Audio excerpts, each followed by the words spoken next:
Hey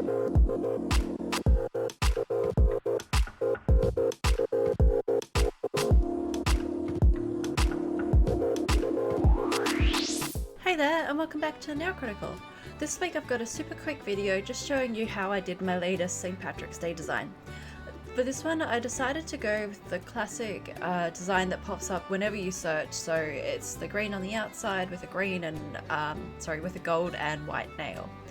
So for this one I used a pastel green that I picked up from Daiso. I think it's Colour by TPN. I'll put all the details in the vlog link. An OPI gold polish and also an OPI white in the middle.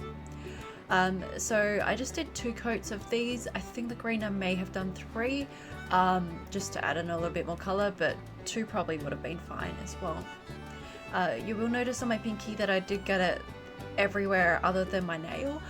This was mainly because I've just finished a gym session and so I was still a little bit shaky from that, so excuse the mess on this one. It like cleans off fairly easily.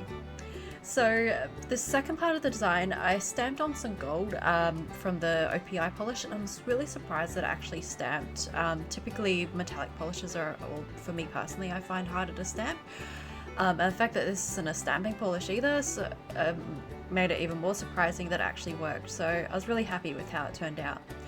I then added a 4-leaf clover, and I haven't got the footage for this edition because it didn't go well. So anyway, my trick was just to use 4 love hearts, and you just put them around with the pointy end pointing into the middle. So I hope you enjoyed this video. I hope it shows you how easy that design is and something that you could replicate at home. Don't forget to hit that like and subscribe button and leave a comment. Let me know, are you going to do a St. Patrick's Day design, or are you doing anything to celebrate? Stay safe, and until next time, thanks for watching. Bye!